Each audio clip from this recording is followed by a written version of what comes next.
Okay, welcome everybody to the 22nd ENSO seminar. Today it's my pleasure to have Dan Hutto here, who's going to be speaking about beyond content, explications, motivations, and implications.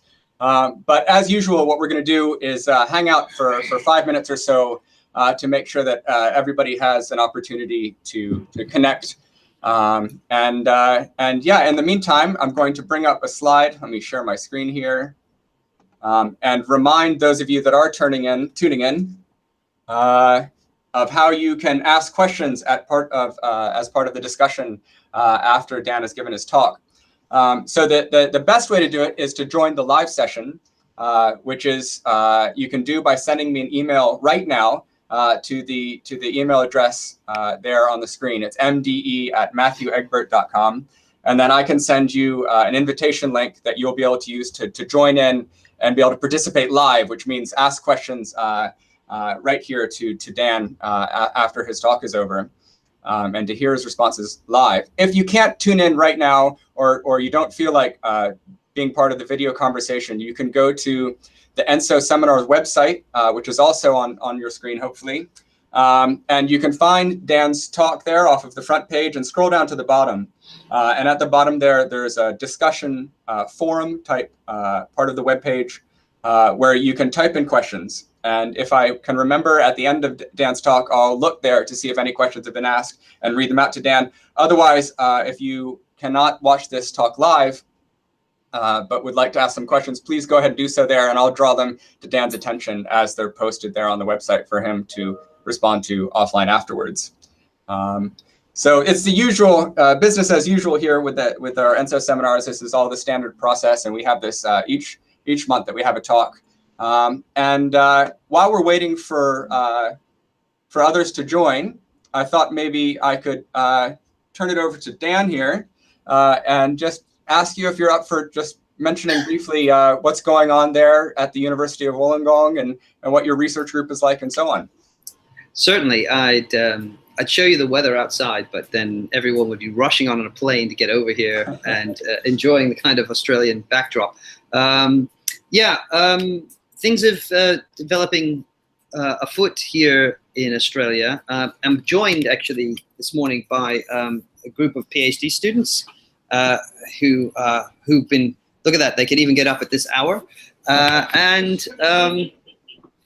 Essentially, yeah, we've grown the unit pretty well over the past few years. We've moved to, currently I think we have about 14 PhDs on the ground here and several different projects relating to activism. So one of the major projects we have at the moment is an ARC grant for minds and skill performance, and we're just going to be hiring a postdoc for that in the coming month.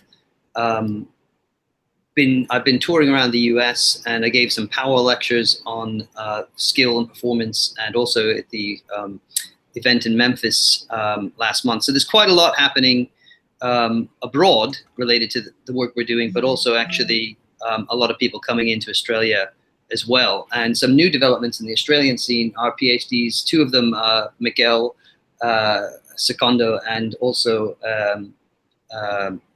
Nicole Brancuzio, are going to be organizing an event this coming month on minimal cognition.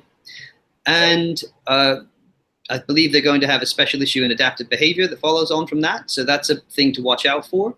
But just to give you a sense, I mean, we've got people here working on the connections between activism and virtue ethics, activism and feminism, mind and technology, and a special edited volume by Inesh, who's here behind me. She's going to be editing work on that. She's also working on activism and how it connects with issues about cognitive penetration.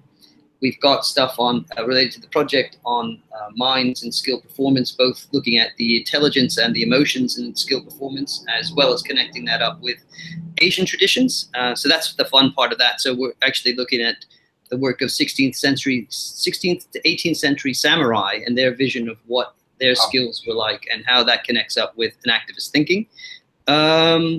And we have others working kind of more on the philosophy of science end of the street and the metaphysical parts. So we've got people working on minimal functionalism, And another PhD is working on, he's just got a nice piece out in British Journal of Philosophy of Science on the relation between mechanistic and dynamical explanations. So we're looking, quite a broad range of activity here. Great, that's really great. Yeah, I'm sorry I wasn't able to make it to your event earlier this year, and this one coming up. Was it just in the next few days, right? Yes, that's right. Just next week, I think we'll have the minimal cog. Yeah, the 4-day event went very well, and just so you know, plans are afoot for a special issue in Mind and Language with some of the selected papers, and we're going to put these online as soon as we're able, as best we can. So what I'll speak about this morning will be a truncated version of the talk that I gave there. So that's kind of a conglomerate of several different lines of work, but actually quite old ones as well from my thinking. So that's the origin of that paper. So reconnecting with themes in Millikan's work as per usual. Great. Well, maybe that's a great place to sort of segue into your talk. We've given people a chance to join, and indeed about 10 people have joined. So I think it's a good time if you want to go ahead and share your screen. Okay. And then we can see your slides and get going. Good. Thanks for that summary. You're very welcome. Okay. So here we go. Okay, I'm going to go ahead and mute myself so you don't get any extra sounds from over here, but I'm still connected. And yes, take it away. Thanks so much, Dan.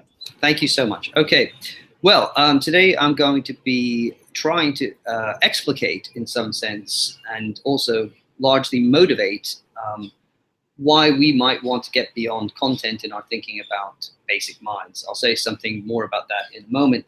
But just to note, as I said a moment ago, this is a shortened version of a talk I gave recently at our Naturally Evolving Minds conference here in Australia.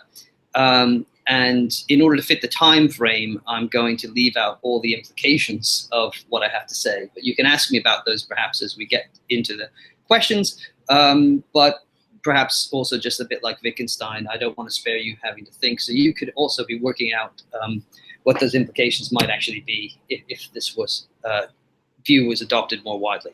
Okay. So let me start with clarifications and clarify kind of a central motivation behind the radically inactive approach to cognition that both myself and especially Eric Mayen have been propounding for some years. Just as the briefest reminder, the claim that we've been pushing at the heart of it, apart from, I won't actually here spell out in what senses we're endorsing or committed to an activist tenets. There are many that we are committed to quite centrally. That doesn't mean we adopt everything in the enactivist framework that others adopt, but it's quite central to us to think of mind as essentially living on the model of living systems. But one of the strongest lines of arguments that we've been pushing that makes our approach radical has been the idea that cognition isn't uniform and that it doesn't always and everywhere involve or entail representation content. And that's been the sort of central pillar of our work. And actually, I think what makes it quite distinctive is that we have been developing arguments along those lines and also connecting that up with some of the mainstream thinking in analytic philosophy as well. So where the connection with an activism is strongest, of course, is in the idea that there are forms of cognition that we should probably understand under the auspices of some form of an activism, where the idea is that the root forms of cognition are extensively relational and interactive, but not content involving. They neither pick up information from the environment, nor do they represent the features of the environment that, of which they're embedded in. For the most part, that's just the broadest kind of way of capturing what I think is the distinctive claim that we've been defending for some time. And what I really want to do is now clarify this and some of the recent debates about why this might be important. And indeed, just to borrow from Shakespeare for a moment, in a paper that's actually under review called Much Ado About Nothing, I wanted first to address the question about whether there's any important question here. And that's become more of an issue in the field in recent times as people have begun to doubt whether or not there's anything much hangs on whether or not a representational theory of mind understood where that commits to the idea that minds are somehow always contentful, or that is deemed to be somehow the mark of the mental, even is a important or worthwhile question.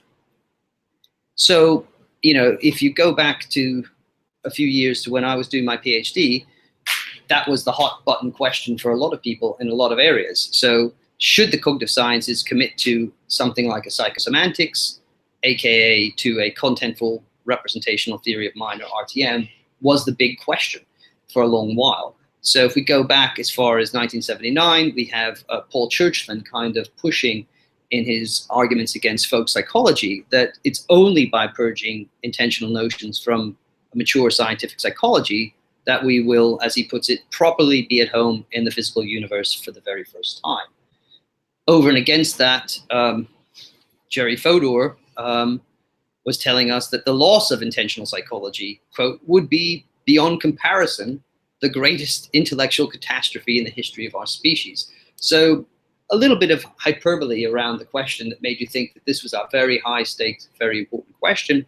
And yet I think in recent times, people have become to doubt whether we can even get enough of a grip on it to even have a meaningful debate. And indeed, very recently in a paper that's fully appeared in 2017, this is the kind of thing that Mark Rowlands has been raising doubts about.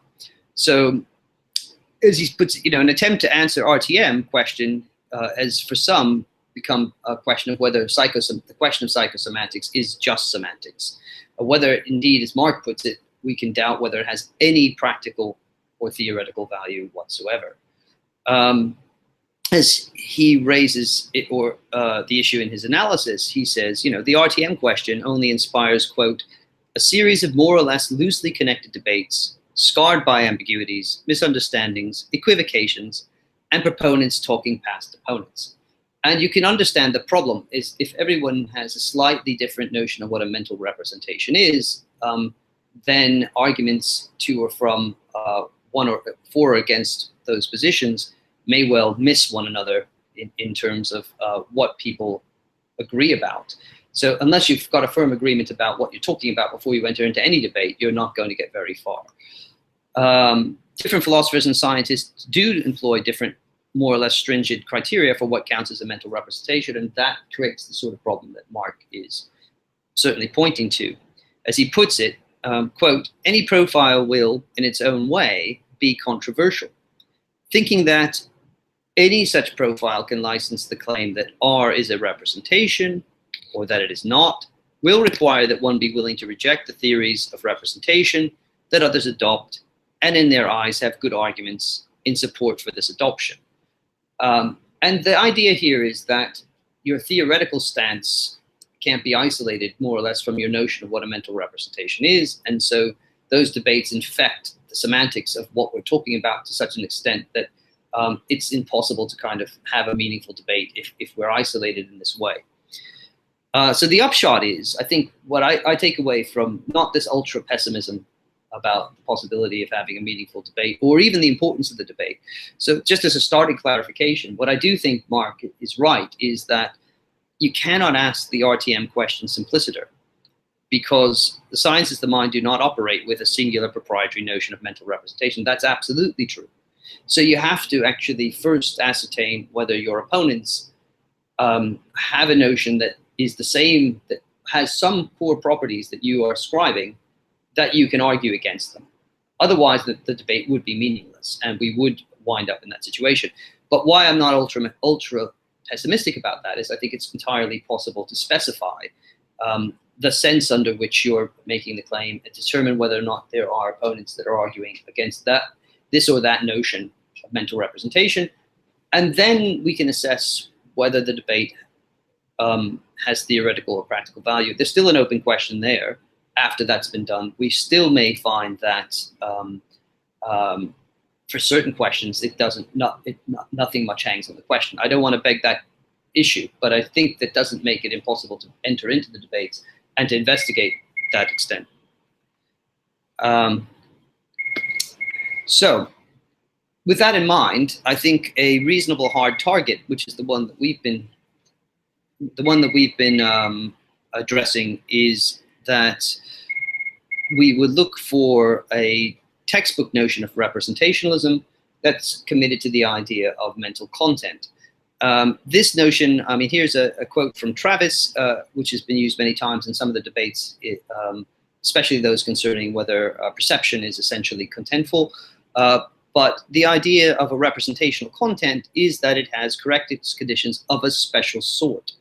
And it's correctness conditions of a sort that are entailed by, as Travis puts it, quote, taking things as being thus and so, where for all that things need not be that way. So what we have is some way that the world is specified contentfully such that it may not in fact be that way. And we have a sense of what those conditions are through the content.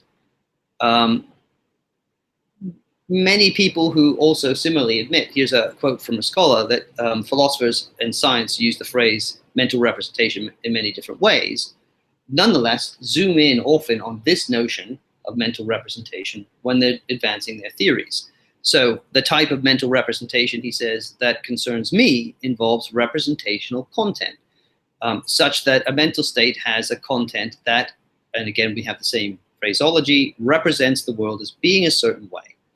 We can ask whether the world is indeed that way. We know what way it is by means of that specification provided by the content. So these states, as he puts it, are semantically evaluable with respect to such properties as truth, accuracy, and fulfillment. We sometimes use the terminology of a satisfaction condition or correctness condition, but would cover any number of these ways in which a content is deemed to be specified, even if the conditions of satisfaction are of different varieties. Okay. And again, just to show that, you know, this is a continuing theme, certainly in the philosophical literature, but I think this notion of content also plays very heavily, at least in the textbook understanding of cognitive science, when that's presented as such. We have Karen Neander in 217 saying, something only counts as a mental representation if it is, quote, used to represent a target as being a certain way that it might or might not be. And as she goes on, quote, if a mental state represents at all, it represents something in one way and not in innumerable other possible ways. This last comment, I think, is an advance on some of the other descriptions. The usual opening descriptions, I think, don't usually take it this step further to emphasize this point. I think it's part of the story that they are telling, but it's not usually emphasized as clearly as Neander has here. And what that highlights is that the taking things to be, or representing them to be a certain way, entails or implies a notion of intentionality with an S in the Fregean sense. So that there's some description under which or some sense under which the thing in question is represented, if it is represented contentfully. And I think that commitment is rife, as I just suggested. I gave you 3 examples, but there could be many more in the cognitive sciences. And that's the notion of content that certainly we have in mind when we've been challenging it in the field. Indeed, Neander's utterly upfront about this by telling you that, quote, a red flag would be raised if the relevant content descriptions were not intentional with an S. So connected to the idea that there's a certain way in which things are represented, we get an explicit statement here about the commitment to intentionality with an S in the strongest possible sense. So that's Neander. But now I take you back a moment and see, this connects to the original comment I made about how most of cognitive science, at least the traditional forms, have been committed to a kind of representationalism and representational content, which I think is fairly textbook, pretty much the standard state. I've tried to defend that, but also tied into the idea that that is the very mark of the mental and the cognitive. So here's Jerry Fodor bringing home that thought with this quote from the London Review of Books. Quote, the mark of the mental is intentionality with an S. That is to say, mental states have content. So that is the notion of content. Often people say that it's just something that Fodor was committed to, but I've hoped to establish here just through that very quick tour of recent figures, that is pretty much the standard state, and it's not much revised. At least it's rarely revised. It seems to be the core commitment of a lot of thinkers when they're coming to think about the nature of the mental. Okay. And just as a final comment on this, you can think of things like cognitive maps as mental representations that, though they represent the world as being a certain way, and so have the same property, do not as a class represent it in the same sort of way that sentences or beliefs represent it. So often it is commented that even if there is intentionality with an S, it doesn't have to conform to the kind of version of intentionality of an S that we find expressed in declarative sentences or in beliefs.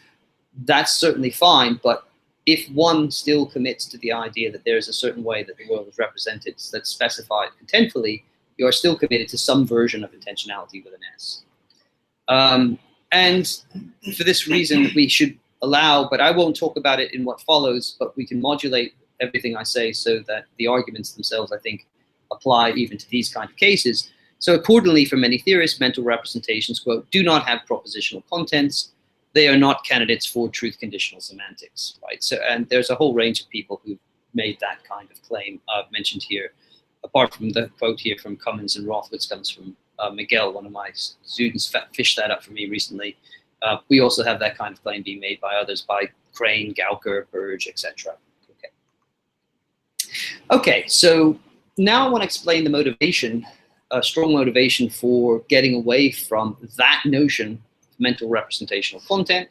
What motivates us to think that that's not a feature of the most basic forms of cognition? How, on the positive side, the flip side of that, what we get if we eliminate it, that's largely all I will do in the last set of slides I have here this morning. But I want to show in what way we're pushed to do that by, I think, a correct analysis of what the best we can get out of something like a teleosemantics that comes from the account given by Ruth Millikan. I just want to say in advance of saying this that for all the activists in the room, there are lots of fun questions to ask me, if you like, about to what extent we need to keep with Ruth's particular understanding of natural selection and such like. I'm bracketing those for the moment in order to focus, as I often do, on the arguments for why we would be forced to move from that kind of stronger understanding to a non-contentful one. And if I motivate that, then I think there's a lot of work and interesting philosophical adventure to be had investigating these other questions. But that's not my primary focus here today.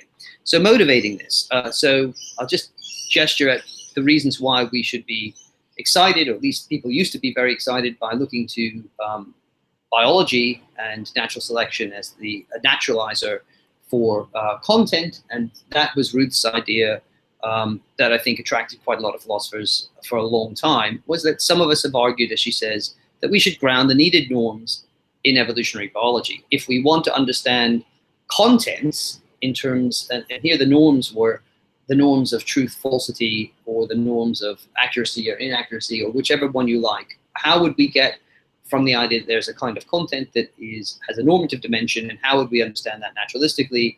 The hope, of course, was that biology set a standard, and usually etologically, historically, set a standard against which we could understand this in a way that we couldn't just do so, or we were befuddled in doing so if we stuck with purely causal dispositional accounts. So that was really the core of Ruth's project.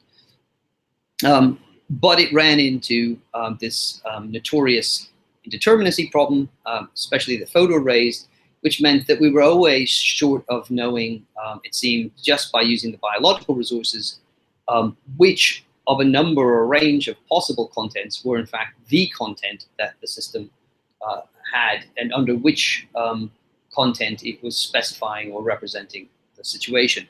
I won't take us through the details of that. I think they're pretty well known, but just the consequences of it, and that captures the problem almost in itself.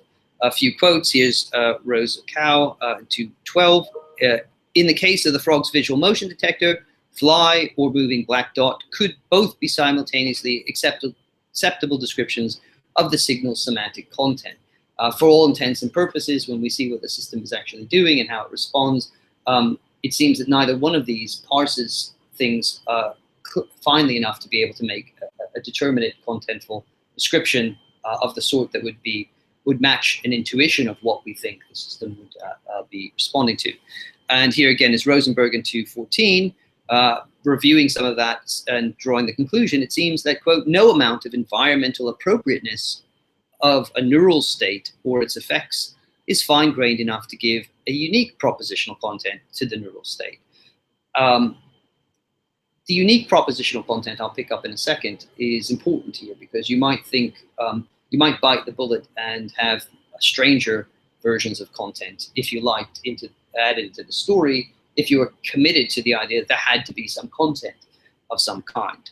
But for a number of years, people did spend a good deal of effort trying to sort this problem out, developing different versions of what have been known as the target of selection arguments. So these were attempts to determine what is being targeted by means of counterfactual analyses, and they aimed at revealing which items were causally efficacious in the survival and proliferation of the system. So by that kind of analysis, you're looking which would have been selected for as opposed to have been merely selected. And the usual comparison here would be with things like polar bear coats, where what's selected for is the warmth, not the heaviness. The byproducts are the kind of thing that come along. And if you could get a more refined account, the hope was that we could pick out the items that were actually being targeted and thereby get at the determinate content and avoid the indeterminacy problem of the sort that I just mentioned. So, for example, if we could do that right, you might discover that the content of the frog's visual system would be food, not black dots, not flies, because of this. Or vice versa, you might think that it's flies, not black dots, not food. Or you might think it's black dots, not flies, not food. I won't go through all of this, but it's well-known in literature. All of these different positions have been tried out at different points.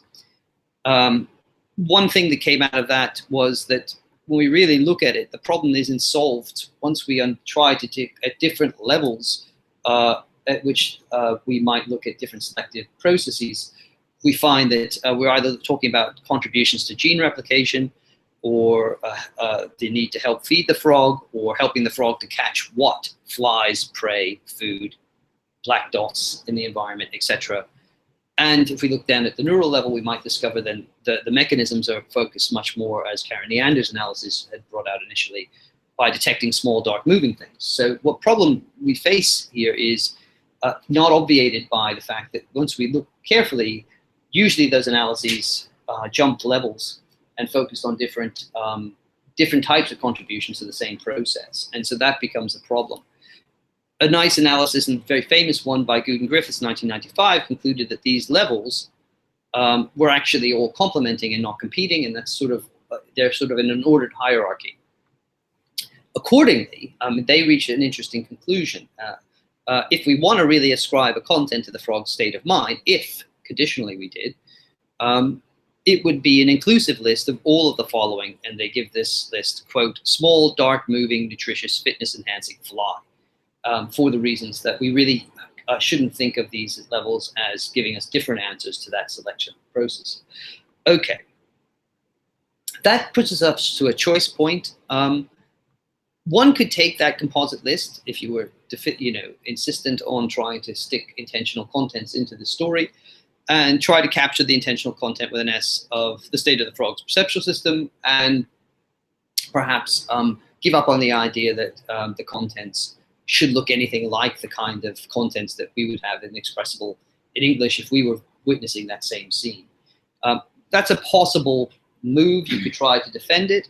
And here's, I think, the really important pivotal move that we've made with the radical and activist approach. We could also resist that invitation to make any such ascription. Nothing, I think, and this is our argument, is lost if we assume that the list picks out the state of affairs, properties of the state of affairs that the frog is targeting in extension, without assuming that that is something in the cognitive apparatus of the frog that actually, under which the frog represents those properties. So the advantage of taking this non-contentful or extensional approach is that I think it really gets around Fodor's true complaint against Millikan's story. If you recall, his argument, if you know the literature, his real worry was that selectionless explanations are transparent and extensional, and therefore this introduction of intentionality at this level was inappropriate. There's lots of things that Fodor said about biology that I just want to avoid. This is a very specific complaint and doesn't, I think, connect to any other things he has to say about Darwin or biology in general. But here's the famous quote: Darwin doesn't care how you describe the intentional object of frog snaps. Darwin cares how many flies you eat, but not under what description you eat them.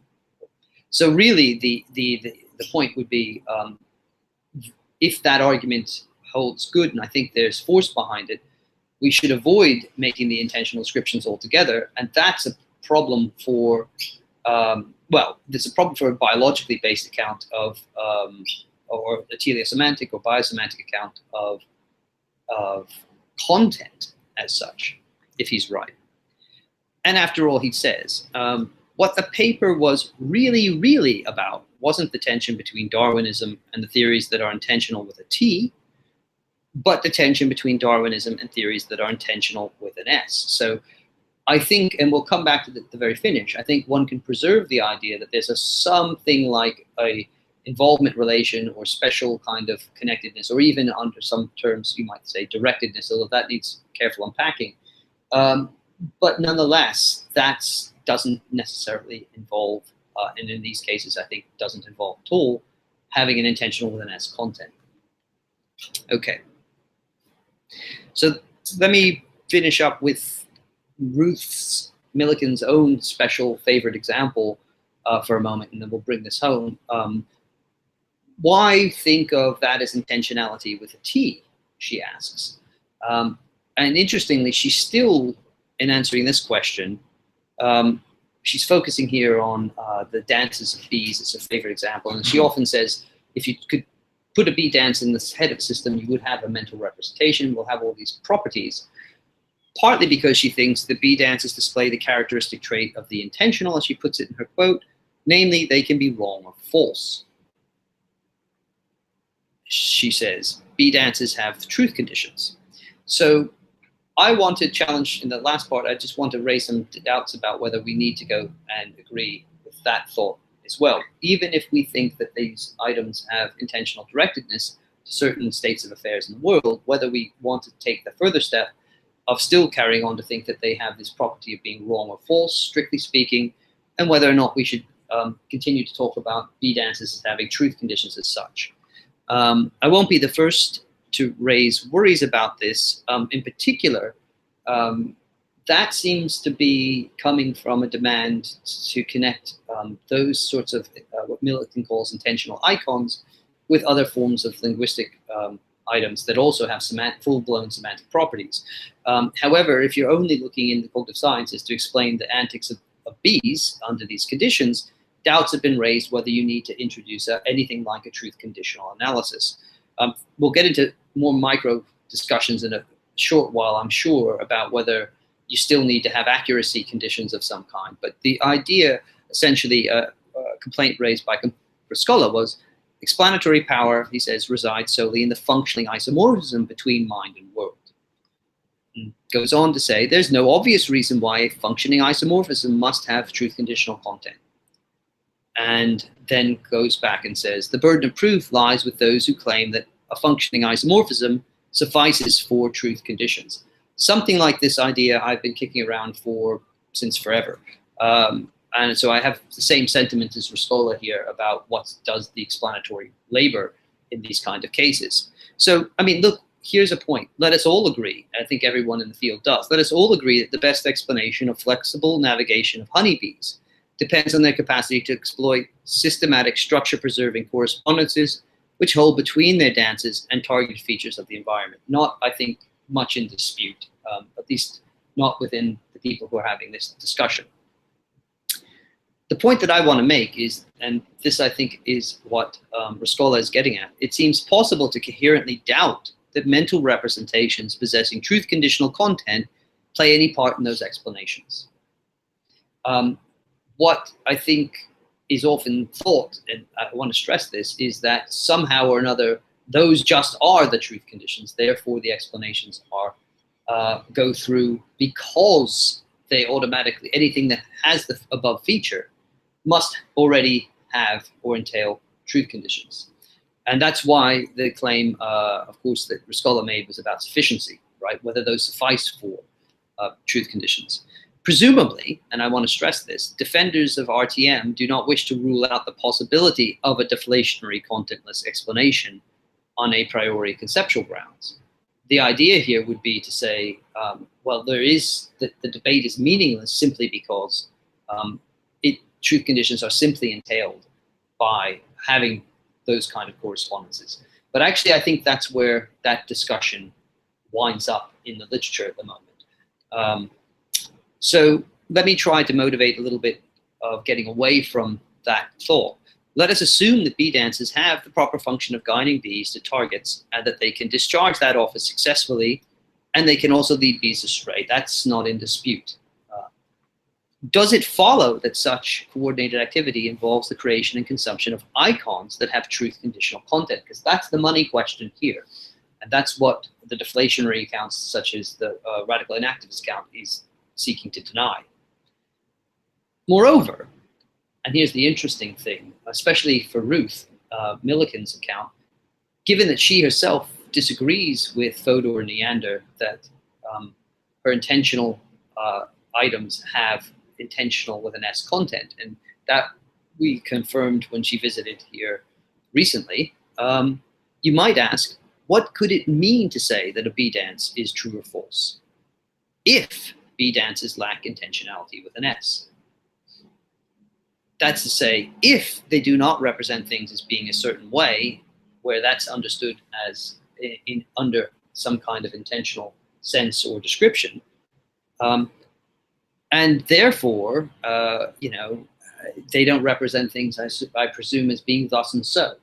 So the idea would be you have a target extensional that's given to you by the biological system. That's set by the history of the biological system, even on the Millikanian account. There are correspondences that are put in place that explain why the system successfully engages with its environment as it does. The question, though, is what is not true in the cases when the system goes astray, if there is no intentional with an S content to specify the content. And if that's agreed, the question becomes very disarming. I mean, you might make a comparison with disquotational theories of truth, where we no longer have a quotation to operate with in order to establish what is missing. So going back to something I used to say a long time ago, back in 1999, I think this is somewhat comparable to the debate between the king and the executioner in Alice in Wonderland, when he's bidden to execute or behead the Cheshire Cat. The argument goes in this direction. The executioner's argument was that you couldn't cut off the head unless there was a body to cut it off from, and that he had never had to do such a thing before, and he wasn't going to begin at his time of life. The king's argument was that anything that had a head could be beheaded, and that you weren't to talk nonsense. And on this, I'm suggesting that I'm with the executioner and thinking that there might be an extensional target, but there isn't enough here for us to be talking about something that describes the situation such that we can talk in terms of intentional contents that have truth conditions. And that analysis, just to stress, I would apply even if we modified this to something like accuracy or verticality conditions. I think the problem runs through in the same form. Okay, so just to now bring this home, what does this tell us? If you were trying to get content or intentional contents or something of that kind, say the way Neander is out of the biosemantic story, that's the more standard analysis, then I think that story fails. If you're trying only to get intentionality with a T out of your biosemantics in the way that I think Ruth Milliken is, then I think there are questions to be asked about whether we can still talk about truth conditions at all, or how we should understand that. And I think that's the secondary analysis that I was just discussing. But either which way, I think there are powerful resources to be had, perhaps to be further modified from biosemantics. So quoting the Stones, you can't always get what you want, but if you try sometimes, you get what you need. And I think what we needed for to understand these basic forms of cognition was something like this notion of intentional directedness, but without content. Just to finish on this, so a number of people had already noticed this in Millikan's own story before. So here's a quote: Millikan's technical apparatus does define the relation that can hold between a system's mental state and properties sometimes instantiated in the environment. And I agree with that assessment. But here Petrosky also adds, but the relation so defined is not as its content that, and that I also agree with. So I think we can still preserve much of the story, but without that further commitment to content, at least content certainly understood as intentional with an S. Okay. Or again, from Peter Godfrey Smith, what we have here is an important kind of natural involvement relation, but not representation or anything close to it. We can get that out of notions of biological function. And notice even people who are otherwise, and this I come back to echoing the first comments I made about getting clear about what we're talking about. Some people who bill themselves as kind of rampant representationalists, like Rob Rupert, will also talk, when we look in the micro details, that what he's really looking for is something much weaker than that standard textbook notion of intentionality with an S, or that kind of, that harkens back to some kind of Fregean thinking. And he says what we're really looking for is something more like some kind of privilege relation. And that point I want to stress here is that if one's notion of representation is weak enough, it might even be compatible, strangely, with a radically inactive account that denies the existence of representational content. But certainly, I want to press that we need to remove our understanding of basic forms of mentality from any association to either Frege or Russell when it comes to thinking about the nature of the content or the lack of content involved. Thank you very much. That's me done. And if you're interested to hear more, we've heard of the original book, but we also have the new book that's just come out, Evolving in Activism, that deals with all of these themes. Thank you. Great. Thank you so much, Dan. Thanks. If you want to go ahead and, turn off your screen sharing, then we can have kick off our discussion. And we've been joined by Mason Cash. Mason, if you want to unmute yourself, Google rightly doesn't let me do that for you. So if you want to partake in the discussion, then you'll have to find the button up at the top of your screen that turns off the mute. So yes, let's get kicked off with the discussion. Again, quick reminder for those of you joining late, if you want to ask questions, probably the easiest way to do it is to go to the ENSO seminar website and type questions in at the bottom of the page for this talk, Dan Hutto's talk. And I will read those back to Dan. And hopefully we'll also have some questions from your live studio audience there, Dan. Sure. My headphones are sadly coming in and out, so I'm just going to take them off, and hopefully we won't deal too much with the echo. Okay, so I've got someone here trying to unmute. Sorry, 1 second. Sorry, Mason, I'm not sure why you're unable to unmute, but hopefully there's a button at the top of your screen that looks like a microphone with a slash through it that you can click. But I know that I'm not able to do it, so I'm afraid I'll have to leave it to you to figure out. Maybe I could kick off with a question, if you're all right with that, Dan. That's fine. The thing that comes to my mind with thinking about these truth conditions and correctness conditions is it seems to me that there already needs to be a subject before you can have truth or correctness conditions. We can look at the bees and we can look at the way that they're dancing, and we can compare the dance to to whether or not it actually correlates to some food out in the world and say this is a correct representation or an incorrect. But as someone that tries to build artificial models of these inactive ideas, I don't exactly know what it would mean or I wouldn't know how to create a system, to create a subject for whom there was correctness conditions. Right. And that seems to me a big issue with this idea of content. I don't know. I'm just curious if you agree with this idea that a subject might be a prerequisite for truth or false conditions. Yeah.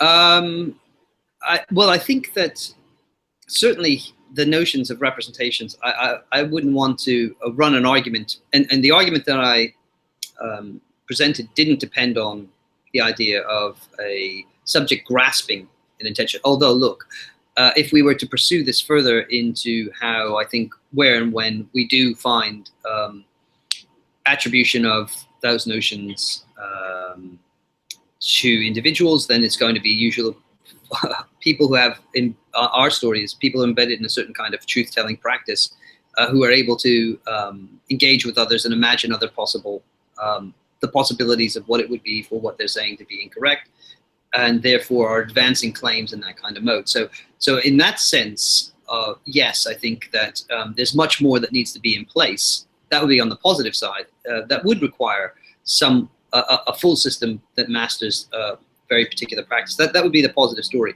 I edited those slides. I mean, you get that kind of account out of someone like Hugh Price, but of course other thinkers, Brandom, Davidson, right? So there's a long tradition of thinking that there's a lot more that has to be put into place before we can really start talking about truth or correctness. You know, it's not like an accident, I think, either that even for Frege, right? So Frege's focus was really on linguistic expressions used. And so we can look at the background that makes possible the conditions for saying something, right? There's a long history of that idea too in pragmatism and elsewhere.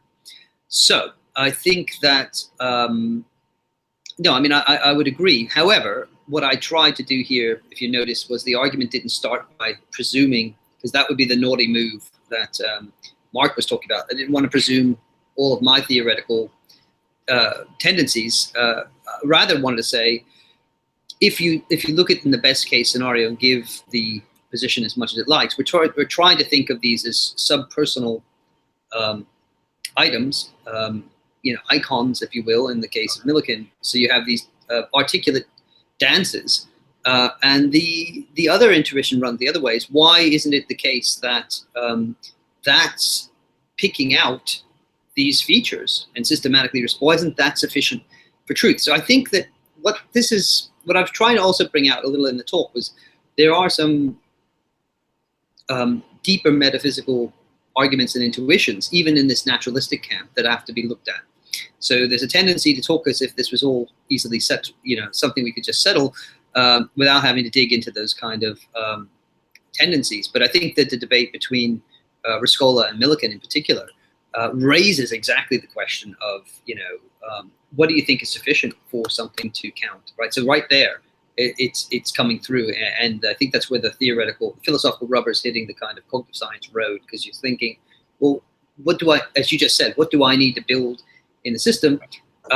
So it's more like a characterization. So we're into the philosophical dimension. Is that an appropriate characterization of those aspects of the system in isolation, or does more have to be in place in order for us to talk about that, right? So think of a sentence alone in a world where there were no interpreters, right?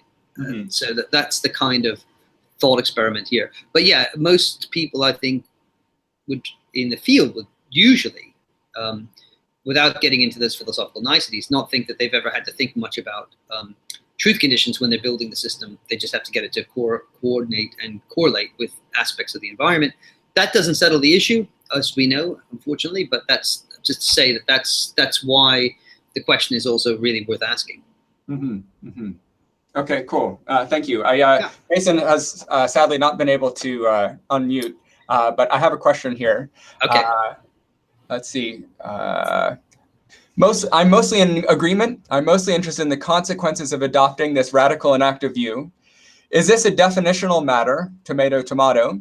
Is the contentless intentional directness of basic cognition mostly a matter of how we choose to define basic? Or does the inactive view generate any predictions or explanations that would support it as a better way of understanding cognition? So I don't think it's semantics in the tomato-tomato sense, or rather, as I just answered you, I think that so it's a good question. the issue always boils down to look, as a philosopher, I get asked that all the time. How is it that this is going to change the way that we do cognitive science, right? And my answer to that, it's a little flippant, but it's I don't know yet. Although I can start to talk, if I had more time, on the implications and some of the projects we're talking about. The philosophical shifts in thinking do change things like the approaches to psychotherapy, how you think about sports science. I gave you a long list when we opened, even as far into politics and ethics, right? So, I mean, really, the changes might not be a first order shift in cognitive science thinking, or insofar as the enactivist embodied movements and the 4E movements have already got going, those shifts are already happening and underway, right?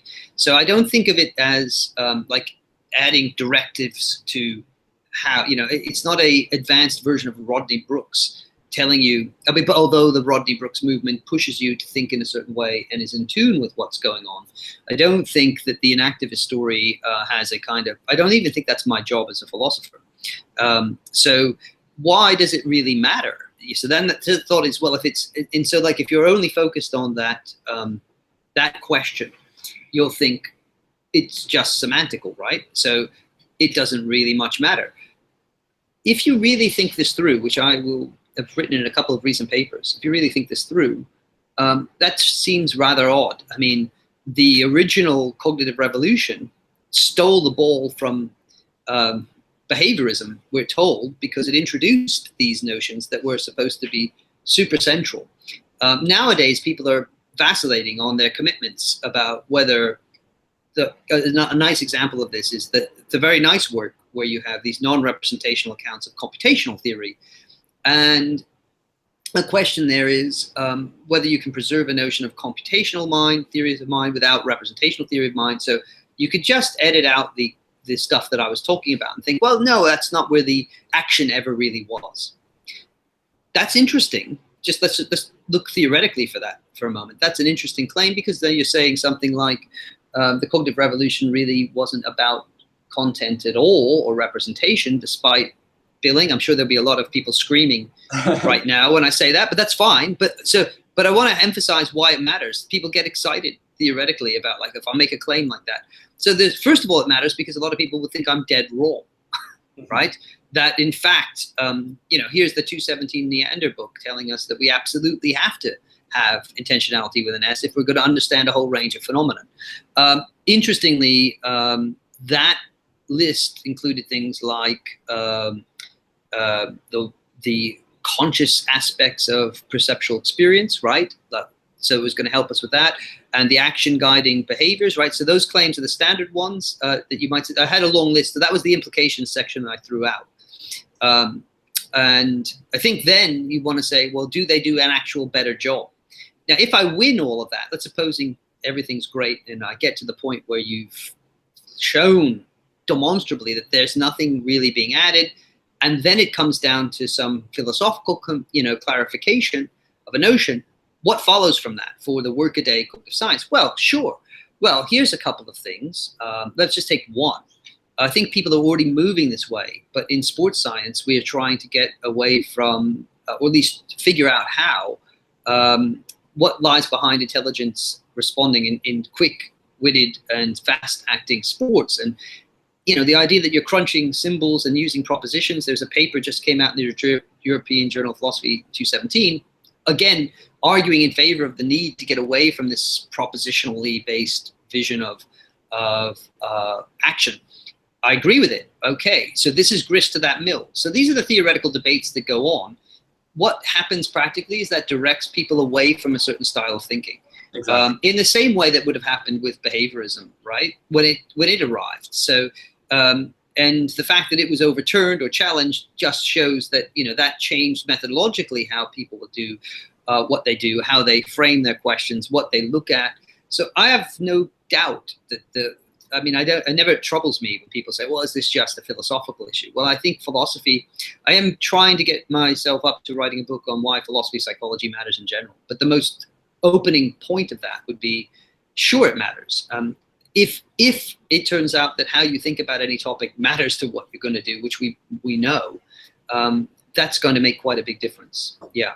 I agree very much. There's a book, The Cybernetic Brain by Andrew Pickering, and he makes a similar point, saying ontology matters. It's like what we're looking, it influences what we look for. It influences how we study the brain. Yep. And yeah. Well, let me just follow up. I mean, it depends if you have more questions, but if you didn't, let me follow that point up for a second. So I think that understanding, we talk about this in the book too, understanding neurodynamics.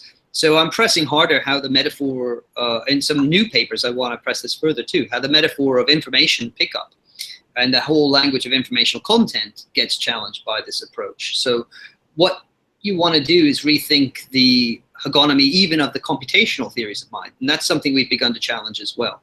So I admit that obviously if content isn't part of the story, you could have a contentless computational theory of mind, but I think actually when we look closely, there are problems that our account raises for those approaches. Now you could say, well, that doesn't matter either, right? So, but the problem with always saying it doesn't matter, it means it doesn't matter for anybody. I mean, so either the question of representation mattered initially and computational theory mattered. So the more we kind of revise them, the more people want to say, oh, it's just a philosophical adjustment. Well, then it was only a philosophical adjustment to add them. So I think that the point is an even playing field on this should make us think that, of course, that's not true. Of course, thinking of the mind as a computer as opposed to a living thing made a huge difference. I mean, just very crudely, right? Now we just get into the more micro details. So I don't think this is, I think it's kind of difficult to say exactly how the sciences will shift. That's a conversation to be had with philosophers and scientists. It's actually would be ridiculous for me to predict that kind of thing, you know. And if I could, then I would have stocks and bonds that would be actually earning some kind of money, intellectual stocks and bonds. But I don't have that capacity. I don't think any of us really, we can make guesses and educated guesses. But my focus has been much more on broader changes that more directly relate to the philosophical dimensions across a whole range of philosophical areas. Another area would be epistemology, which I'd like to work more on with people, as a matter of fact. But so far, yeah.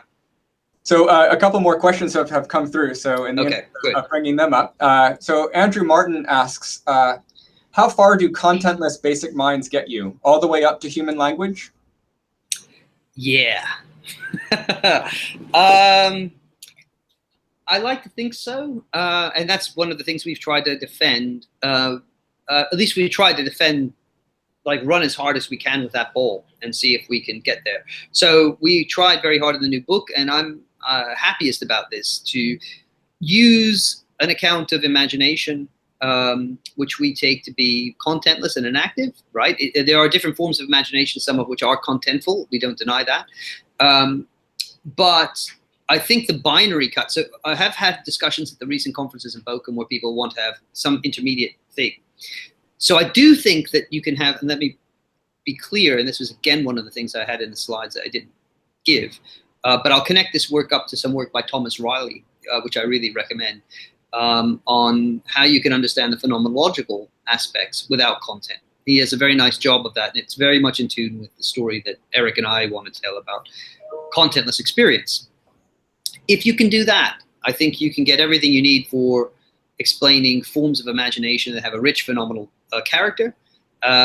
Even understand them in at least quasi-simulationist terms, so you can think of them as replicated or reenacted. That's my preferred way of talking.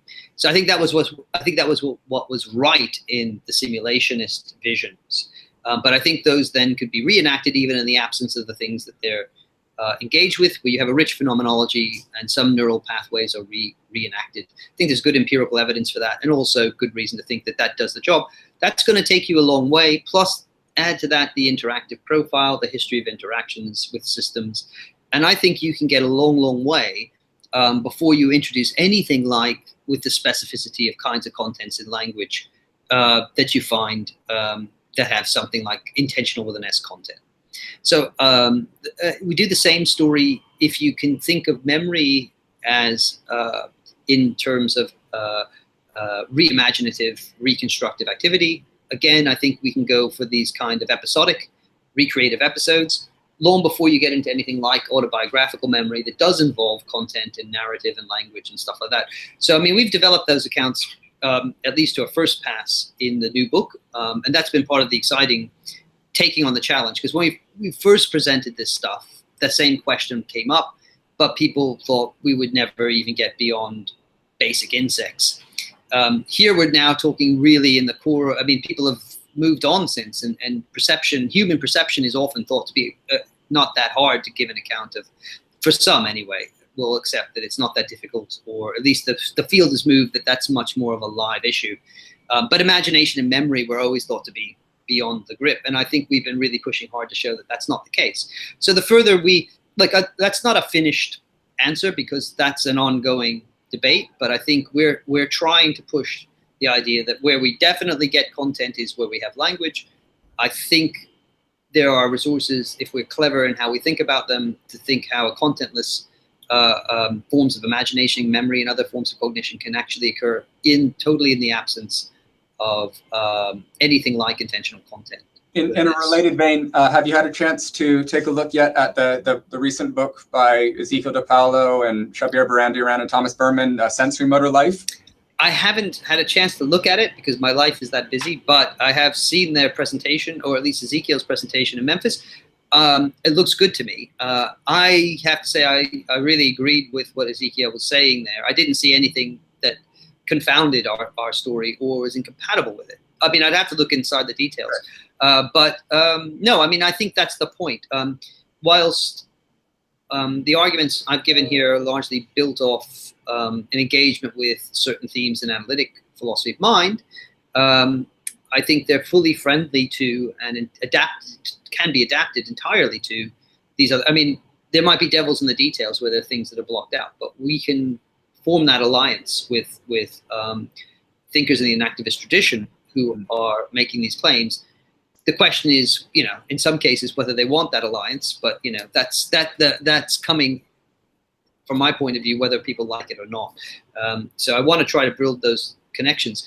I think that Ezekiel's stuff is, the general tenor of it is fine.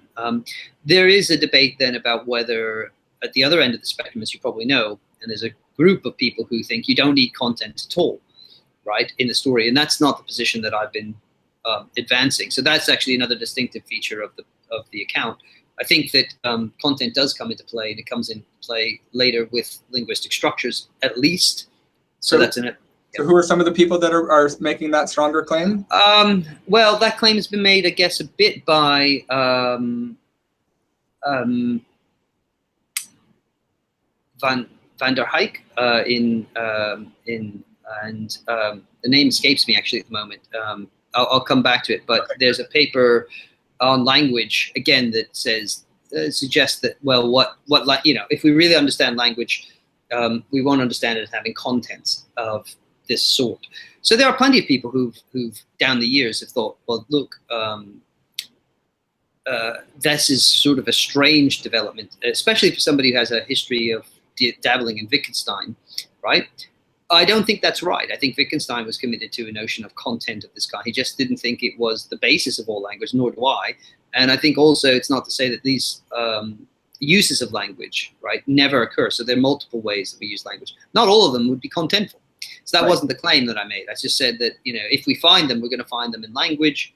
And the question that was asked was, how could I go the full distance? And I'm hopeful that we can tell that story. The question would be, if we couldn't, how would we make sense of those capacities? That would be another larger issue. Right. Okay, I need to move on to a couple more questions. In fact, Sure. We've got so many coming through that we may need to not get to all of them. There will be a few more on the ENSO site afterwards. But I'm going to do at least one more. This one's from Eric Charles. Okay, good. Hey, Dan, of course, the correctness of the bees dance isn't about what the researcher sees in the dance, but rather about whether the surrounding bees are more or less likely to make a beeline to the food when they depart. The observing bee is a different bee after the dance than it was before. It is now the type of bee likely to quickly locate the outside food. All of that is descriptive. One explanation for that is the creation of a representation in the observing bee. what type of thing would be created if the pro-representation people are correct, and how could that explanation be tested as a hypothesis? I ask because I feel very comfortable in a conversation about animal behavior, but my pragmatist leanings make me unsure where to go in the conversation without pushing through to a consequence. Right. Okay. I'm not sure that that's I'm not sure that that's a problem for my account, because come back to that. I don't want to answer for them what it is that they would have to produce. I don't think, and this kind of relates back to the tomato question, right? So we're still back to, and my very concern, to answer Eric, is that I don't think there's anything being done, right, explanatorily. However, in terms of a manifest difference in the behavior, come back to it. This is why the issue is philosophical. I don't think either of us doubt what the systems do, right? This is a move to the best explanation of why the bee does what it does. So nobody's going to disagree about what would it, there isn't anything like if you added a representation that would change the behavior, because we're both trying to explain that behavior in itself. And now we're arguing about what does that work. And one subtle argument, as I was suggesting, was that just having the correspondences in the minimal sense guarantees that representation contents with truth conditions. That's what I doubt, and I don't see that that does work, and I've tried to marshal the philosophical machinery to press it. I get the point that he's making. Yeah, systems, especially the adaptive ones, are going to alter, but that's not the level at which I think this debate that we're having with the representationalist is occurring. What we're asking is, the debate here really between the two stories is, why do we need to introduce the representationalist talk at all? I mean, he opened by saying, of course, you could interpret the system, and of course that's true, and that may for some purposes have value, but that doesn't need to be that fact, as Dennett taught us a long time ago, doesn't necessarily tell us anything about what's going on inside the system, right, to best explain its behaviors. That's so right. I can take a folk psychological stance. I might describe the bee as, having representational contents as a kind of shorthand, and there might be all sorts of useful advantages to doing that. But that doesn't necessarily answer, well, that doesn't at all answer, I think, the question of how should we best explain the bee's behavior in and of itself, right? That's a different issue. So yeah, I don't know that I can tell you more about. Oh dear. We appear to have lost Dan. Well, better that it happens at the, oh, he's back. Are you there, Dan? I lost you for a moment there, Dan, but you're back now. Sorry, I think I can point to my earlier answer about the differences it makes to other ways of thinking. And so I think it's an important question, even though I don't think there would be any disagreement about the behavior of the system. We have to track that and then explain it, and then offer different explanations of it. Great. Cool. Okay, well, I think that's a good place to stop for today. It's been very interesting. Thanks so much for giving the talk and giving these interesting answers to the many questions. I think there are a few more questions that have already gone up, if I'm not mistaken, on the website. So if you wouldn't mind turning your attention to those at some point. I will do.